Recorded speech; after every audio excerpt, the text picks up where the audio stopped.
बिस्मिल्लाहिर्रहमानिर्रहीम। अस्सलाम वालेकुम। सोशल मीडिया पे बहुत सी तस्वीर और वीडियोस देखी जा सकती हैं जिसमें हिंदुस्तानी वफ़द मस्जिद नबवी शरीफ के बाहर तस्वीरें बनाता नज़र आ रहा है। तो इसको लेके सोशल मीडिया पे काफ़ी कुछ कहा जा रहा है कि आखिर सऊदी हुकूमत ने इन गैर मुस्लिमों को वहाँ तक आने कैसे दिया।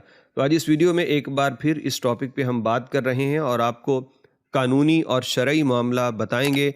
इमाम शाफ़ई रहमतुल्लाह अलैह इसके मुतालिक क्या कहते हैं और इमाम अबू हनीफ़ा जिनको पाकिस्तान के अंदर अहले सुन्नत वाले जिनके मज़हब पे चलते हैं, उनकी शरई उसूलों को मानते हैं, तो वो इसके मुतालिक क्या कहते हैं वो बताएंगे, ताकि आप खामखा की शिद्दत पसंदी, खामखा की परेशानी से निकलें और मामलात को अगर आप दीनी एतबार से देखते हैं तो जिन लोगों ने दीन के मुतालिक राय कायम की है हम उनकी बात को मान के चलें।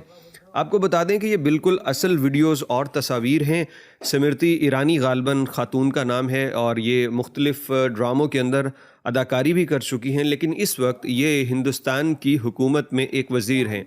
इनके साथ एक और मुरलीधरन नामी एक शख्स हैं, वो भी वजारत के उमूर सर अंजाम दे रहे हैं। तो ये दोनों अशखास अपने दीगर वफ्द के साथ इस वक्त एक सरकारी दौरे पे सऊदी अरब में मौजूद हैं और यहाँ इनकी मुलाकात हुई सऊदी अरब के वज़ीर हज व उम्रा से, जिस मुलाकात में उन्होंने इंडिया और सऊदी अरेबिया का इस साल जो हज प्रोग्राम है उसको फ़ाइनलाइज़ किया और दस्तखत किए। अब चूँकि ये दोनों मुतल्लिका वज़ीर हैं और वज़ीर अक़लियत भी इसके अंदर हैं, वज़ीर ख़ारजा भी, और तमाम मामलात इन्होंने ही देखने थे, इन्हीं की ड्यूटी थी, तो ये आए और इन्होंने दस्तखत किए।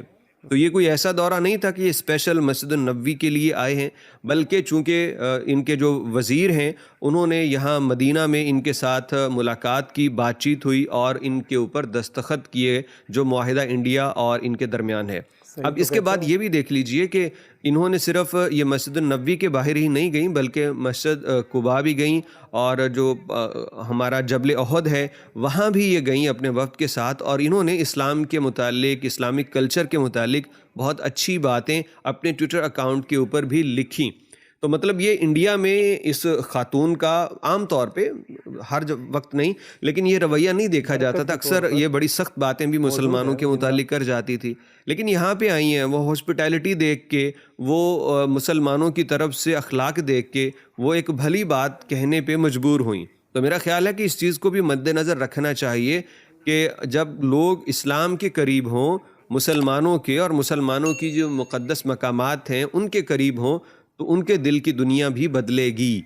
वो कम अज़ कम मुसलमानों के लिए जो शिद्दत पसंदाना जज्बे रखते हैं वो ख़त्म होंगे। लेकिन बात हम इससे भी ज़रा आगे लेके चलते हैं उस पॉइंट पे कि क्या इनका यहाँ पे आना ठीक है। तो इसके मुतालिक आपको बता दूं कि कुरान और हदीस में मुशरिकीन को मस्जिद से रोकने का जो हुक्म है उसके अंदर मुख्तलिफ़ तरह की बातें पाई जाती हैं। इमाम शाफ़ई रहमतुल्लाह अलैह कहते हैं कि मुशरिक को यानी गैर मुस्लिम को मस्जिदुल हराम में दाखिल ना होने दिया जाए, यानी सिर्फ मस्जिदुल हराम का जिक्र कर रहे हैं, पूरे हुदूद हरम मक्की का बात नहीं कर रहे। और इमाम अबू हनीफ़ा ये कहते हैं कि नहीं, मुशरिक को बअमरे मजबूरी या ज़रूरत के तहत मस्जिदुल हराम में दाखिल होने की भी इजाज़त है। इस्लाम में काफिर को कत्ल करने की इजाज़त नहीं है, मैदान जंग में तो है, वैसे नहीं है। और काफिर को दुनिया में हर जगह रहने की भी इजाज़त है, कहीं भी इस्लामी हुकूमत कायम होगी तो काफिर भी उसी इस्लामी हुकूमत में रहेगा। लेकिन अल्लाह ने अर्ज़ हिजाज को इससे मुस्तस्ना किया है। वो चूँकि मुसलमानों का मरकज़ है, तौहीद का मरकज़ है, वहाँ गैर मुस्लिम के दाखिले पर पाबंदी। और आज तक लिखा हुआ है, सऊदी हुकूमत ने आज भी बोर्ड लगाए हुए हैं कि यहाँ किसी गैर मुस्लिम को इससे आगे जाने की इजाज़त नहीं है। जाए, इस्लाम कबूल करे, फिर वो अल्लाह के घर की ज़ियारत करे। गैर मुस्लिम कहते हैं क्यों, हमें क्यों मना किया हुआ है, ये क्या बदमाशी है। तो भाई वहाँ कौन से कोई तफरीह की जगह है, वहाँ खूबसूरत आबशारें होती और बड़े खूबसूरत ग्रीनरी होती, फिर आप कहते हैं ज़मीन के इस खूबसूरत इलाके पे मुसलमानों ने कब्ज़ा करके हमें वो बिल्कुल बयाबान ज़मीन है।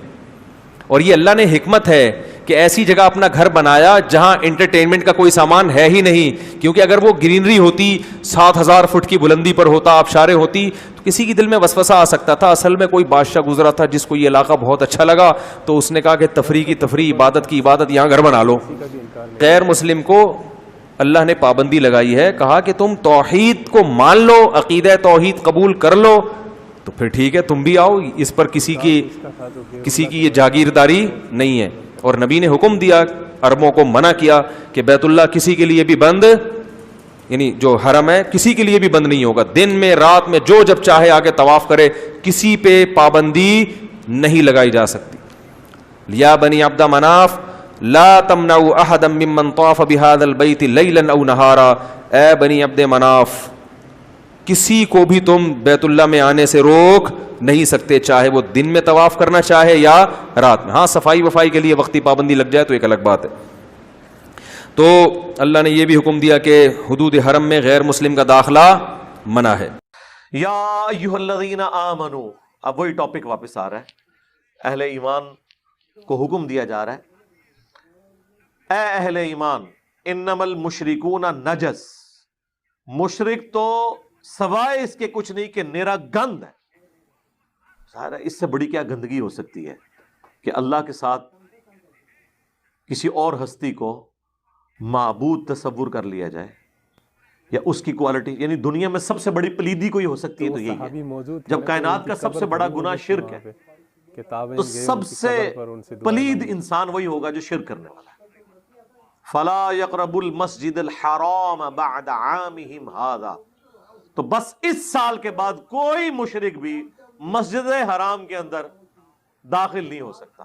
وہی جو میں نے شروع میں بتایا تھا سورہ توبہ کے تعارف میں کہ حضرت علی رضی اللہ تعالیٰ عنہ علیہ السلام کو نبی الاسلام نے بھیجا, بخاری مسلم میں آتا ہے, کیونکہ پیچھے سے آیات نازل ہوئی تھی کہ وہاں جا کے اعلان کرے کہ آندہ کے بعد یہ آخری حج ہے جو مسلمانوں اور مشرکین نے اکٹھا کیا ہے 9 ہجری کا, کیونکہ اگلے سال رسول اللہ نے خود تشریف لانا تھا, تو اناؤنسمنٹ ہوگی کہ آندہ اگلے سال کوئی نہیں آئے گا حج کرنے کے لیے, مشرکین میں سے صرف مسلمان آ سکتے ہیں. اور یہ پروٹوکول صرف حرمین کی سرزمین کا ہے کہ وہاں آپ مشرکین کا داخلہ منع ہے, وہاں پہ آپ کوئی بت پرستی کی علامت بھی نہیں بنا سکتے. باقی پوری دنیا میں جہاں چاہیں وہ اپنی مرضی کے مطابق رہیں, وہ ایک علیحدہ بات, لیکن حرم کی سرزمین آپ سمجھ لیں اسلام کا کنٹونمنٹ ایریا ہے, وہاں کوئی اور نہیں جا سکتا سوائے اس کے جس کے پاس پرمٹ ہے انٹر ہونے کا, لا الہ الا اللہ محمد رسول اللہ صلی اللہ علیہ وآلہ وسلم. وَإِنْ خِفْتُمْ عَيْلَةً, اگر تمہیں تنگ دستی کا خوف ہوا نا کہ بھئی اب یہ تو ظاہر ہے کہ اکانومی جڑی ہوئی تھی عرب کی حج کے ساتھ, اگر مشرکین کا داخلہ حرمین میں, حرم کی سرزمین میں, مکے میں بند ہے تو وہ ساری کی ساری پھر تجارت بھی بند ہے اور اس کے ساتھ اکانومی جڑی ہوئی ہے. تو یہ بھی ذرا تسلی دی جا رہی ہے کہ تنگ دستی کا اگر تمہیں کوئی خوف ہے نا, فَسَوْفَ يُغْنِيكُمُ اللَّهُ مِنْ فَضْلِهِ انشاء, تو ان قریب اللہ تعالیٰ تمہیں اپنے فضل سے غنی کر دے گا.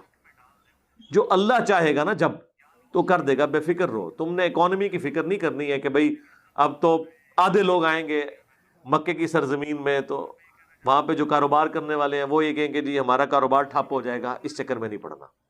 ان اللہ علیم حکیم, بے شک اللہ تعالیٰ علم والا حکمت والا ہے.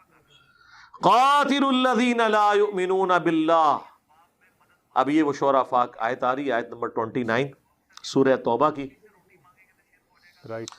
جو اکثر جہادی تنظیمیں بھی اس آیت کو یوز کرتی ہیں, اور جتنی اسلامی جماعتیں ہیں جو قتال کو اپنے معاملات کو ساتھ لے کے چل رہی ہیں وہ اسی آیت کو یوز کرتے ہیں. حالانکہ یہ آیت اسپیسیفکلی نبی علیہ السلام, خلفائے راشدین کے قتال سے متعلق ہے, یا اس کے بعد ان مسلمانوں کا قتال جنہوں نے اپنی سرزمین کے اندر اسلام کو نافذ کیا ہو. یہ نہیں ہو سکتا کہ اپنی سرزمین میں نام کا اسلام ہو, ناانصافی پر مبنی معاملات چل رہے ہوں, اور آپ کافروں سے کہیں کہ اپنے ملک ہمارے حوالے کرو, ادروائز ہمارے سے جنگ کے لیے تیار ہو جاؤ. اس طرح کا جہاد اور قتال نہیں.